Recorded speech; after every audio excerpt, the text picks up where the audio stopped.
저는 오늘 본문의 말씀을 가지고 미리암의 죄, 이런 제목으로 하나님 말씀을 증거하도록 하겠습니다. 이스라엘 백성들은 시내산에서 출발해서 이 다베라를 거쳐 기브롯 핫다와를 지나 지금 하세롯에 도착하게 됩니다. 정상적으로 그러면 한 11일 정도면 도착할 수 있는 거리를 지금 1년이나 걸려서 도착하게 되었습니다. 오늘 본문의 지리적인 배경은 하세롯입니다. 이 하세롯에서는 대체 어떤 사건이 있었을까요? 이 사건에서 이 반역을 일어나는 사건이 일어납니다. 누가 반역을 일으키셨을까요? 바로 모세의 누나였던 미리암과 모세의 형 아론입니다. 이 미리암은 모세보다 12살 많은 누나였고 이스라엘의 여선지자였습니다. 그리고 아론은 모세보다 3살 많은 형이고 이스라엘의 대제사장이었습니다. 모세의 누나였던 미리암이 반역의 주동자가 되고 그리고 형은 추종자가 되어서 모세를 향하여 반역을 일으킨 거죠. 이 본문이 왜 중요하냐? 신명기 24장을 보면 모세가 이 사건이 있고 나서 38년이 지났을 때에 모압 평야에서 이스라엘 후손들을 위해 설교할 때에 오늘 본문의 내용을 다시 기록해 놓은 것을 보고 있습니다. 신명기 24장 9절 말씀을 읽도록 하겠습니다. 너희는 애굽에서 나오는 길에서 내 하나님 여호와께서 미리암에게 행하신 일을 기억할지니라. 오늘 본문은 분명히 미리암과 그리고 아론이 반역을 일으켰는데 신명기에서 모세는 미리암이 행한 일을 기억하라 얘기를 하고 있습니다. 다시 말하면 이 미리암이 바로 주동자였다는 것이죠. 그러면 첫 번째 미리암이 지은 죄는 무엇일까요? 제가 1절을 읽도록 하겠습니다. 모세가 구스 여자를 취하였더니 그 구스 여자를 취하였으므로 미리암과 아론이 모세를 비방하니라. 오늘 본문에는 나오지 않지만 이 문맥적인 배경을 볼 때에 미리암이 모세에 대해서 좀 마음에 안 들어요. 그리고 아론도 좀 모세가 약간 마음에 안 들어요. 그래서 이 건수를 잡으려고 했습니다. 그 건수가 뭐냐? 바로 모세가 구스 여자를 취하였더니 이 구스 여자를 취했다는 것은 모세가 구스 여자와 결혼했다는 것이거든요. 이 미리암과 아론이 비방한 내용은 모세가 구스 여자를 아내로 취한 것에 대해서 비방했다는 거예요. 이 구스 여자는 일반적으로 아프리카 에티오피아 여자를 일컫습니다. 그래서 피부가 검지요.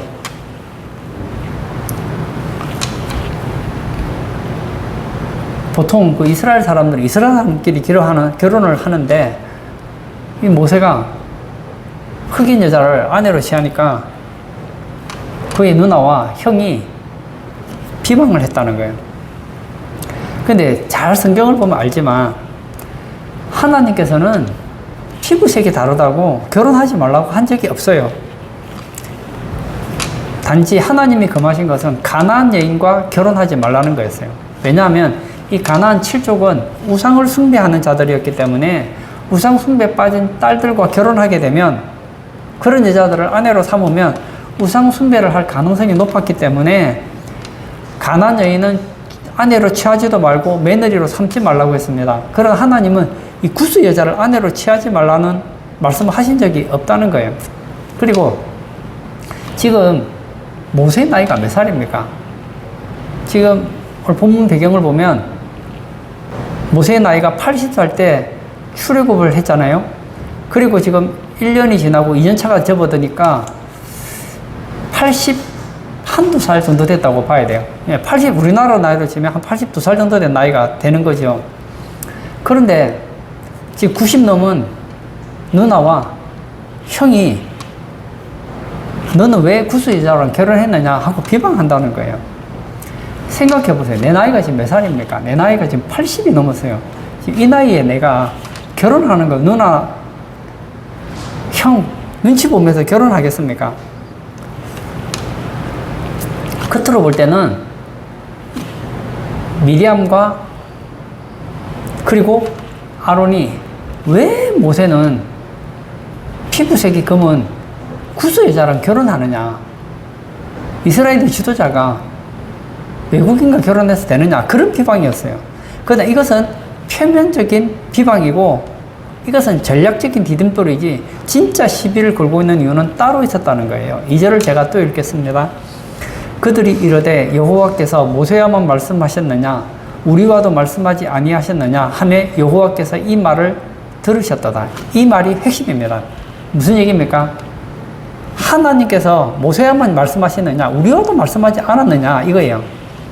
모세의 지위와 리더십에 대한 시기심과 질투를 갖고 도전장을 던졌다는 거예요. 모세 너 선지자냐? 우리도 선지자다. 너 지도자냐? 우리도 선지자다. 너 잘하냐? 나도 잘한다. 그런 얘기를 하는 거예요. 오늘 본문의 배경을 보면 알겠지만 모세가 누굽니까?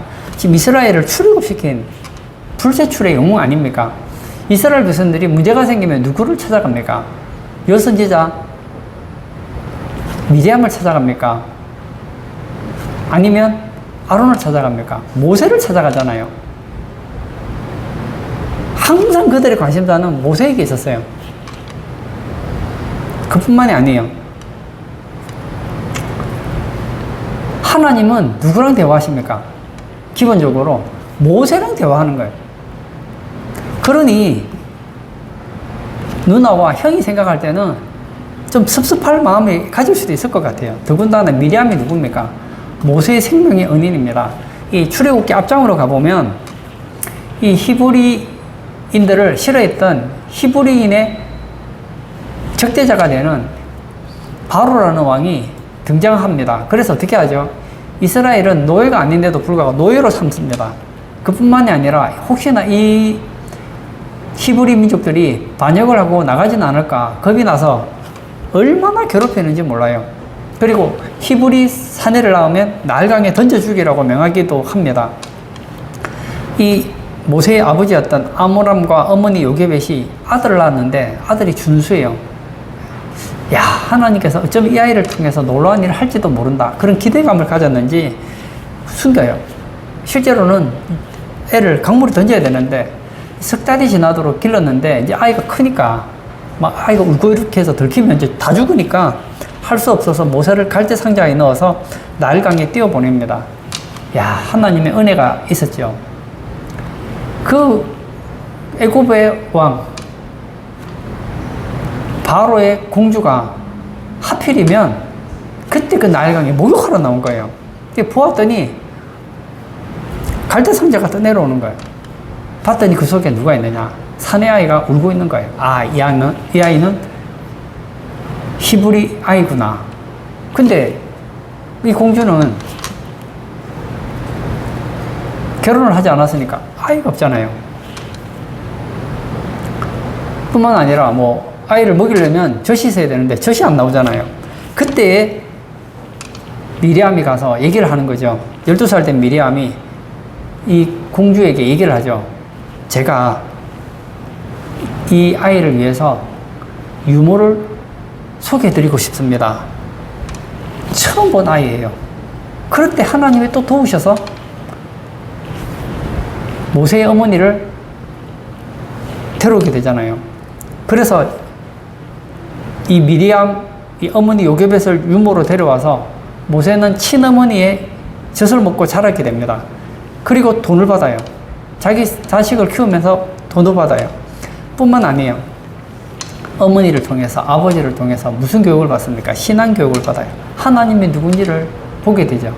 이 미리암 입장에서 볼 때 모세는 자기 동생이에요. 내가 도와주지 않았으면 모세는 이 땅에 있지도 않아요. 지금 벌써 죽었어야 돼요.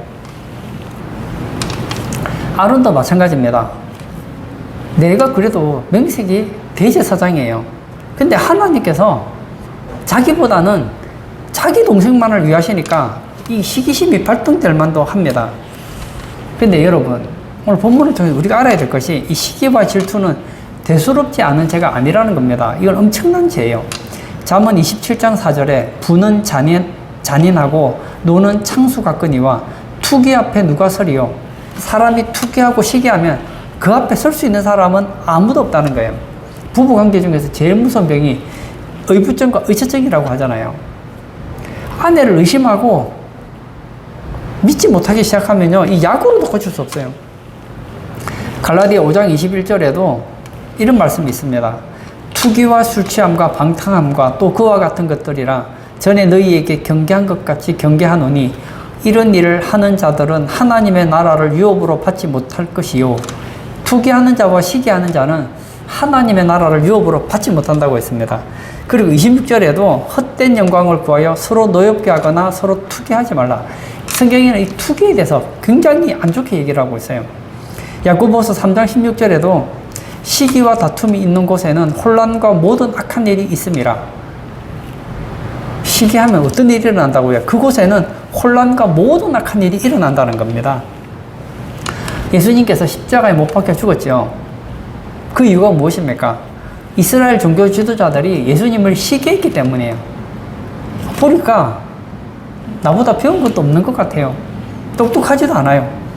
그런데 막 이스라엘 사람들이 예수님께 막 몰려 들어가니까 막 시기심이 나는 거예요. 마태복음 27장 18절에 이는 그가 그들의 시기로 예수를 넘겨준 줄 알미더라. 시기로 예수님을 빌라도에 넘겨줬다는 거예요. 여러분, 이 시기라는 것은 여자들의 전유물이 아니에요. 시기는 여자, 남자 모두의 전유물입니다. 미리암은 이렇게 했을 것 같아요. 아론을 불러요. 아니면 아론의 장막에 찾아갔겠죠. 그리고는 자기 속에 있는 시기심을 털어놓습니다. 그리고는 아론을 설득하죠. 이 아론이 반역의 추종자가 됩니다. 사실 80세가 넘은 이 모세가 200만 명이 넘는 많은 이스라엘 백성들을 이끌고 가기도 힘들어요. 그러면 누나와 형이 도와주지는 못할 망정 비방하는 자가 되어서 모세를 힘들게 했다는 거예요. 그런데 이 말을 누가 들었느냐? 하나님이 들으셨다는 거예요.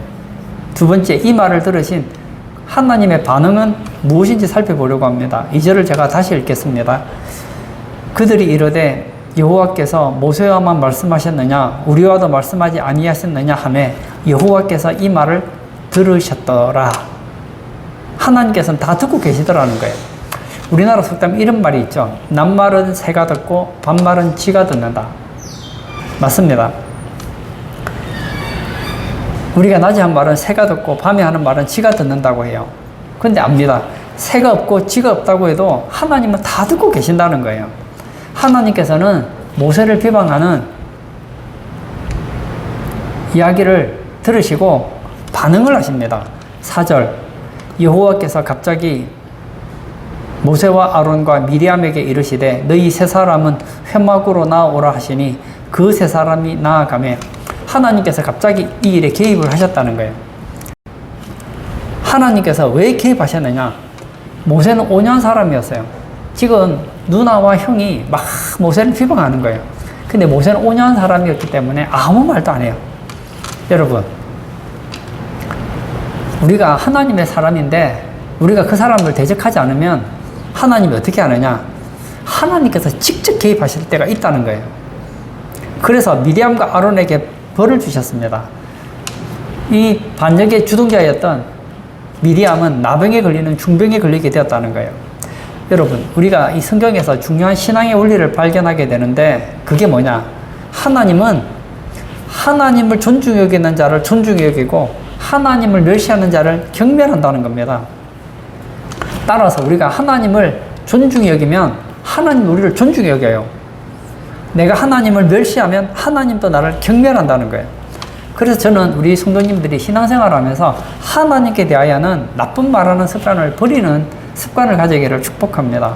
어떤 사람은 조금만 어려움 닥치면 하나님이 막 불평하고 원망을 해요. 하나님은 하나님을 멸시하는 자를 경멸하신다고 성경은 가르쳐주고 있어요. 이스라엘 백성들 보세요. 계속 불평하고 원망하고 하나님 멸시했더니 어떻게 됐습니까? 광야에서 다 죽잖아요. 모세 보십시오.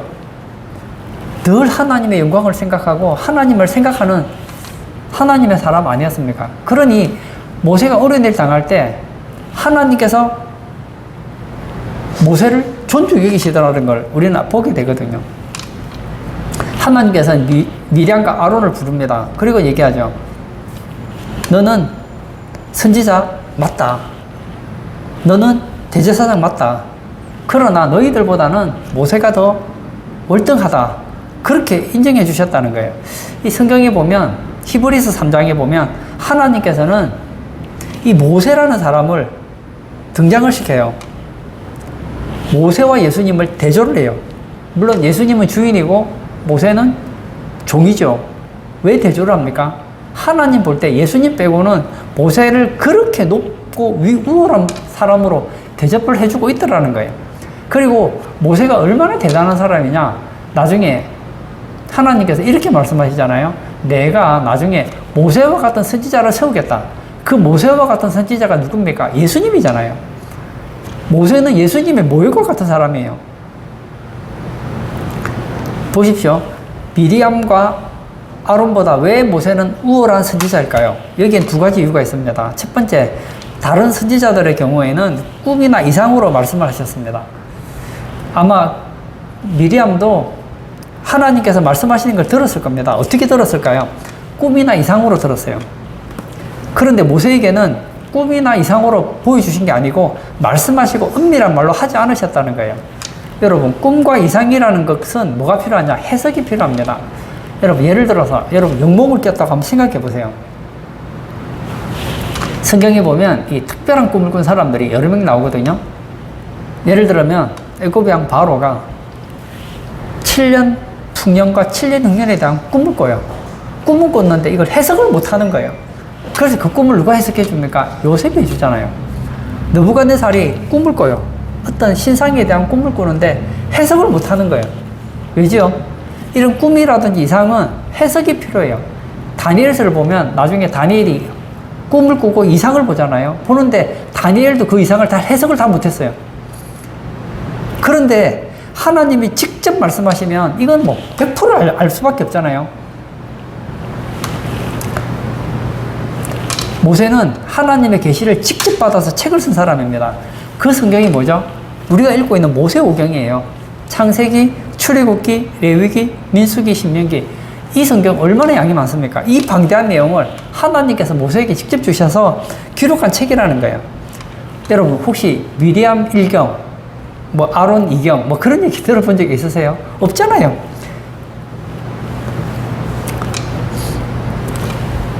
하나님께서는 모세를 통해서 천지창조부터 이스라엘이 어떻게 될 것인지에 대해서 환하게 말씀해 주고 계시거든요.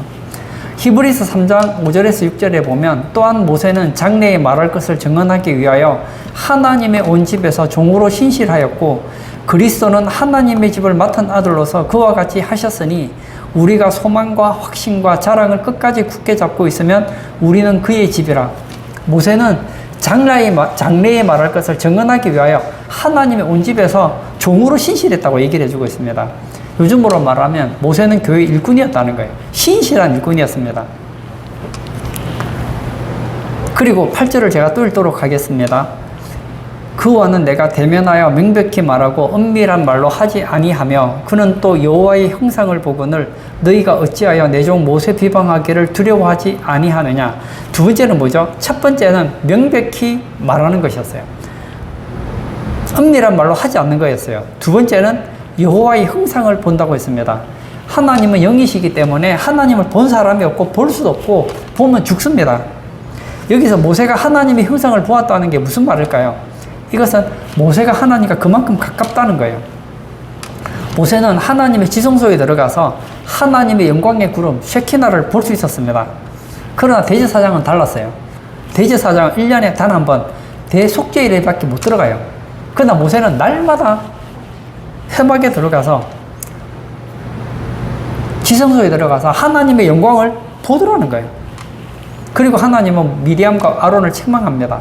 어찌하여 너희가 내 종 모세 비방하기를 두려워하지 않느냐. 그리고는 하나님께서 어떻게 합니까? 미리암과 아론에게 징벌을 내리셨습니다. 어떤 분들은 하나님께서 미리암만 징벌을 내렸다고 생각해요. 예, 왜냐하면 미리암만 나병에 걸렸으니까. 그렇지 않습니다. 미리암도 징벌을 받고 그리고 아론도 징벌을 받아요. 여러분, 둘 다 받은 벌이 있고 혼자 받은 벌이 있습니다. 그럼 어떤 벌이 더 큰 벌일까요? 둘 다 받은 벌이 더 훨씬 무서운 거예요. 9절을 제가 읽겠습니다. 여호와께서 그들을 향하여 진노하시고 떠나심에 하나님이 임재를 거두어가셨다는 거예요. 구약시대에는 하나님께서 자기 뜻대로 임재하기도 하셨다가 떠나기도 하는 경우가 종종 있었습니다. 신약에는 성령님이 한번 임하시면 절대로 떠나지 않지만 구약시대에는 달랐어요. 지금까지는 이 미리암과 아론에게 하나님의 임재가 있었습니다. 근데 이제 하나님께서 그들을 떠나버리셨다는 거예요. 보세요. 하나님이 그들을 떠나시면 이제 기도해도 하나님은 그 기도를 들어주지 않아요. 어려움을 당해도 하나님은 도와주지 않습니다. 하나님께 제사를 드려도 하나님은 그들을 떠났기 때문에 제사를 받아주지도 않습니다. 무슨 얘기일까요? 하나님과 관계가 단절됐다는 거예요. 그러나 육체적인 질병은 누이 미리암만 받습니다. 왜지요? 주동자이기 때문이에요. 여러분, 죄를 지어도 두 종류의 사람이 있습니다. 주동자가 있고 동참자가 있어요. 제일 좋은 건 둘 다 안 하면 제일 좋아요. 최소한 주동자는 되지 마세요. 이 성경에 보면 하나님은 주동자는 아주 엄하게 벌하시는 걸 종종 보게 되거든요. 아론이 보니까 그의 누나 미리암이 몸에 나병이 발하는 걸 눈으로 보게 되는 거예요. 자기는 하나님의 임재가 떠났어요. 기도해도 이제 아론이 기도해도 하나님은 듣지도 않아요. 그래서 어떻게 합니까? 모세를 향하여 간구하는 것을 봅니다. 10절과 11절을 제가 읽겠습니다. 구름이 장막 위에서 떠나갔고 미리암은 나병에 걸려 눈과 같더라. 아론이 미리암을 본즉 나병에 걸렸는지라. 아론이 이에 모세에게 이르되 슬프도다 내 주여 우리가 어리석은 일을 하여 죄를 지었으나 청하건대 그 벌을 우리에게 돌리지 마소서. 지금 아론이 누구에게 기도하고 있습니까? 모세에게 하고 있어요.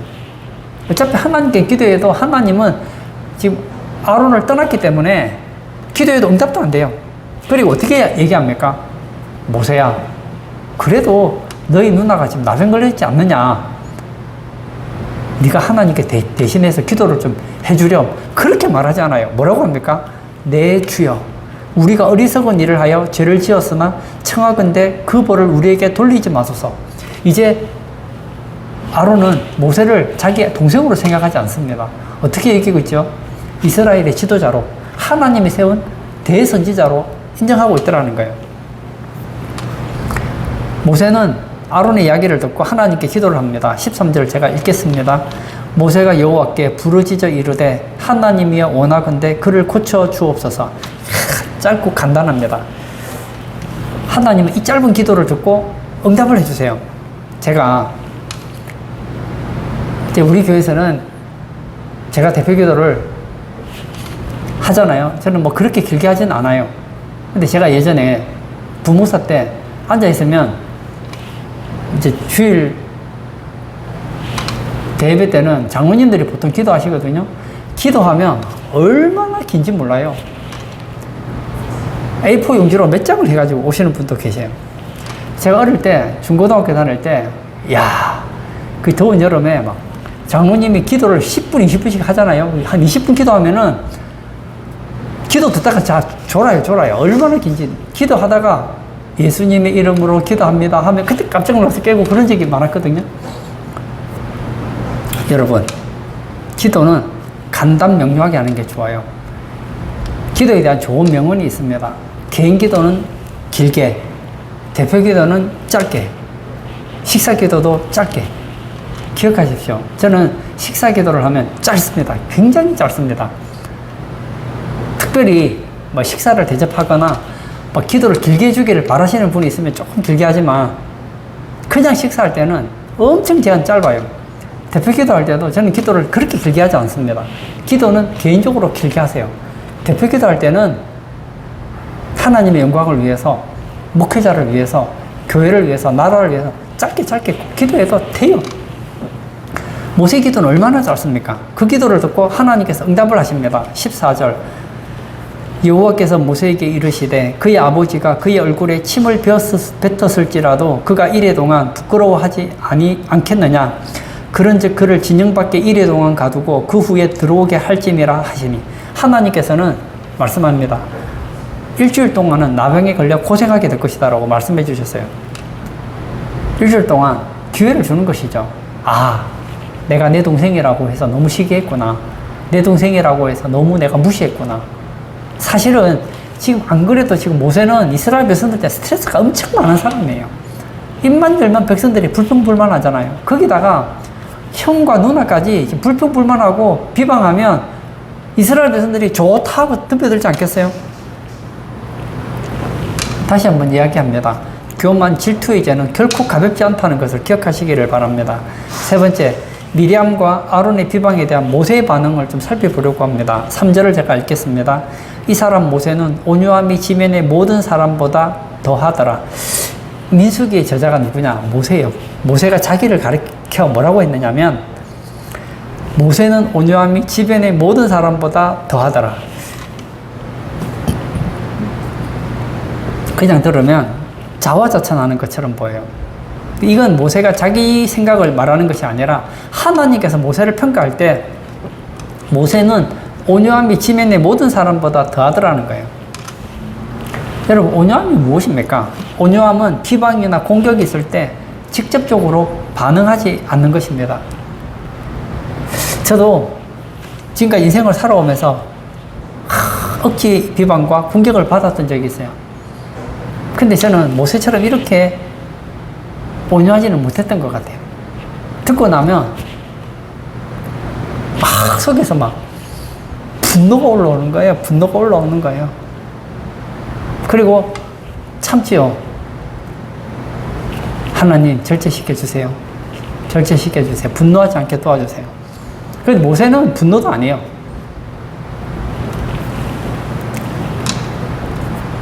온유는 겸손함입니다. 겸손한 사람은 그 비방과 어려움 속에서 하나님의 뜻이 무엇인지를 살피고 기다리는 사람입니다. 성경에 보면 온유한 사람이 많아요. 그 대표적인 사람이 바로 다윗입니다. 사무엘하 16장 11절과 12절을 제가 읽겠습니다. 또 다윗이 아비새와 모든 신하들에게 이르되 내 몸에서 난 아들도 내 생명을 해하려 하거든 하물며 이 베냐민 사람이랴 여호와께서 그에게 명령하신 것이니 그가 저주하게 버려두라. 혹시 여호와께서 나의 원통함을 감찰하시리니 오늘 그 저주 때문에 여호와께서 선으로 내게 갚아주시리라 하고 다윗이 압살롬의 반역에 의해서 쫓겨서 기드론 골짜기를 맨발로 도망칠 때였습니다. 그때 시므이라는 사람이 도망하는 다윗을 향해서 막 저주를 하는 거예요. 7절을 제가 읽어볼까요? 시므이가 저주하는 가운데 이와 같이 말하니라. 피를 흘린 자여 사악한 자여 가거라 가거라. 사실은 다윗은 피를 흘린 자가 아니거든요. 사악한 자가 아니거든요. 근데 다윗은 자기 옆에는 뭐 아비새라든지 요압이라든지 장군들이 많아요. 시므이 죽이는 건 문제도 안 돼요. 그렇지만 하나님께 맡기잖아요. 성경에서 가장 온유한 사람 중에 온유한 사람은 바로 예수님입니다. 마태복음 11장 29절에 나는 마음이 온유하고 겸손하니 나의 멍에를 메고 내게 배우라. 그리하면 너희 마음이 쉼을 얻으리니. 예수님은 어떤 분이십니까? 마음이 온유하시고 겸손하신 분이십니다. 우리는 보통 온유하면 약하다고 생각해요. 여러분, 온유는 약한 것이 아닙니다. 온유는 강해요. 예수님이 약한 분입니까? 아니죠. 예수님은 하늘과 땅의 모든 권세를 가지신 분이셨습니다. 다윗은 이스라엘의 왕 중의 왕이었습니다. 모세는 약한 지도자입니까? 아닙니다. 그는 애굽의 왕 바로를 굴복시켰던 불세출의 영웅이었습니다. 그러나 그들은 온유했다는 거예요. 결론을 짓고자 합니다. 미리암이 진짜 동생을 생각했다면, 구스 여자와 결혼하는 것이 마음에 걸렸다면 어떻게 됐을까요? 아론을 끌어들여서 비방하고 모세의 지위에 반역을 하지 않았어야 됐어요. 진짜 결혼하려고 하면 그 소문이 안 퍼졌겠어요? 지금 모세가 어떤 구스 여자를 좋아해요. 그래서 결혼하려고 하는 거예요. 미리암이 생각할 때 그래도 모세가 이스라엘의 지도자인데 저런 피부색도 다르고 다른 나라 사람과 결혼하는 건 아닌 것 같다 생각 들면 불러서 개인적으로 얘기할 수 있잖아요. 나는 너가 그래도 이스라엘 사람과 결혼했으면 좋겠다 얘기할 수 있잖아요. 그런데 가만히 있다가 결혼하고 나니까 동생을 끌어들여서 막 모세를 비방하는 것 너무 좋지 않다는 거예요. 갈라디아 6장 1절에 형제들아 사람이 만일 무슨 범죄한 일이 드러나거든 신령한 너희는 온유한 심령으로 그러한 자를 바로잡고 너 자신을 살펴보아. 너도 시험을 받을까 두려워하라. 우리 주변에 잘못하는 사람이 보일 때 어떻게 하라고요? 그 사람에게 가서 바로 잡아줘라. 뿐만 아니라 너도 그런 시험을 당할 수 있으니까 조심하라는 거예요. 우리가 볼 때, 저 사람 문제 같다고 생각하는 그 사람이 가지고 있는 문제를 나는 가지고 있지 않습니까? 나도 가지고 있어요. 저는 예전에 학생들을 가르칠 때 애들이 거짓말하면 막 내 안에서 거룩한 분노가 일어나는 거예요. 예수 믿는 사람이 거짓말을 하다니. 그래서 막 야단치기도 하고 이랬어요. 예수 믿는 사람이 거짓말하면 안 되지. 안 되지요. 그때는 의문을 가지고 얘기했는데 나중에 제가 저를 돌아보았어요. 그럼 나는 거짓말 안 하는가 하고 돌아봤더니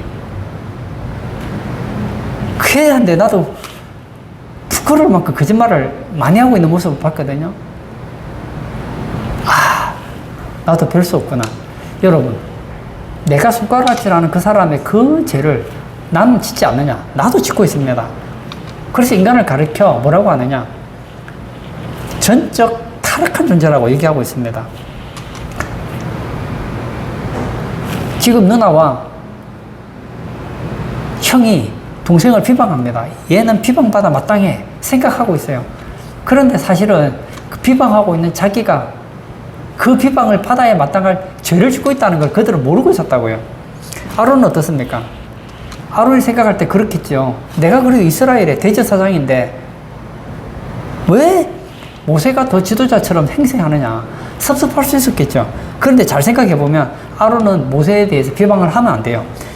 출애굽기 32장에 보면 모세가 시내산에 올라가서 하나님께로부터 이 법궤, 하나님 말씀을 받을 때 밑에서 무슨 일을 했습니까? 아론은 금송아지를 만든 우상숭배를 만든 주동자였습니다. 그때 금송아지를 숭배한 자들은 모조리 죽임을 당했습니다. 사실은 아론도 죽임을 당했어야 했어요. 근데 왜 죽지 않았죠? 모세의 기도 덕분이었어요.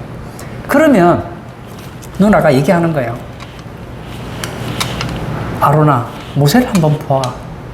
제가 이스라엘 사람도 아니고 흑인 여자랑 결혼한다네. 모세가 이스라엘의 지도자인데 그래서 되겠어? 우리가 가서 좀 야단 좀 치자. 막 선동을 하는 거예요. 그때 어떻게 됐습니까? 모세는 내 생명을 살려준 은인이야. 누나, 모세가 누구야? 하나님이 사랑하는 종이야. 하나님이 쓰는 사람을 그렇게 비방하면 안 돼. 누나, 그러지 마. 그랬더니 얼마나 좋았을까요? 인간에게는 죄성이 있어서 누군가를 칭찬해 줄 때는 반응이 없다가 누군가를 욕하면 얼마나 신나는지 몰라요. 제가 역사책을 참 좋아하는데요. 저는 제가 역사책을 왜 좋아하는지를 몰랐어요. 역사책은 어떤 분이 그런 얘기 하더라고요. 역사책은 재미있을 수밖에 없대요. 왜냐? 역사책은 사람들의 뒷담화라는 거예요. 그 사람들의 부끄러운 과거를 까발리는 책이 역사책이잖아요. 그거 보면서 좋아하는 거예요. 우리 속에는 다른 사람이 잘못하는 것을 보고 좋아하는 습성이 있어요. 여러분들이 원하든 원치 않든 뒷담화 까기를 좋아하는 사람들이 굉장히 많습니다. 여러분에게 와서 얘기할 거예요. 여러분에게 어쩌면 동조를 요구할지도 모르겠어요. 저 목사님 봐. 저 형제 봐. 저 장로님 봐. 하고 막 비방하는 사람이 있을지 모르겠어요. 그때 가담하지 말라고요. 오늘 예배 참석하신 사랑하는 성도님, 미리암이 제가 무엇입니까?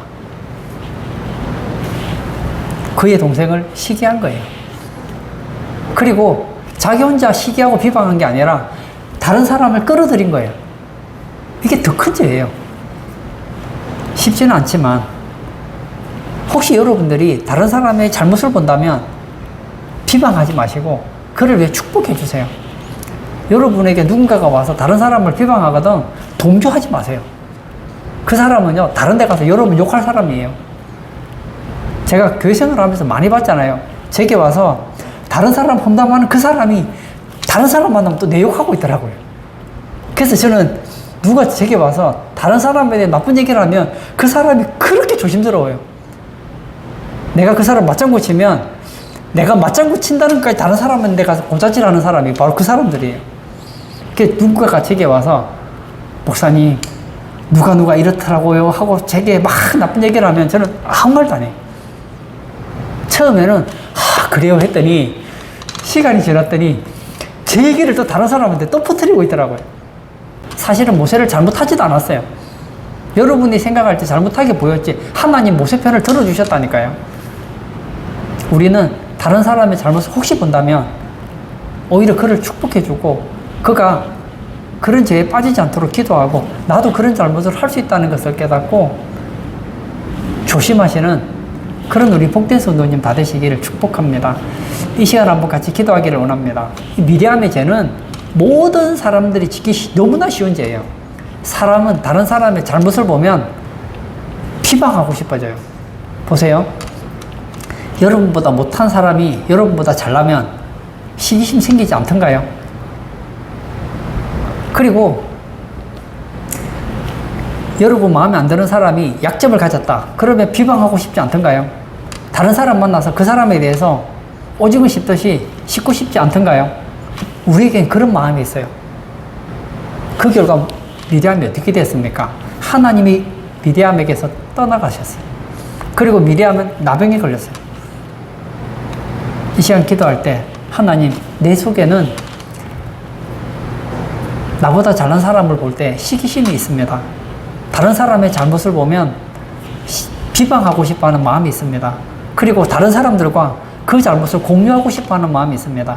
그러나 하나님 내게 은혜를 베풀어 주셔서 다른 사람의 잘못을 볼 때에 비방할 것이 아니라 그를 위해 기도해주고 다른 사람이 나보다 잘 될 때 시기할 것이 아니라 축복해주고 다른 사람과 정말 하나님을 높이는 그런 우리 성도 되게 해달라고 기도하시고 자유롭게 개인 기도하도록 하겠습니다.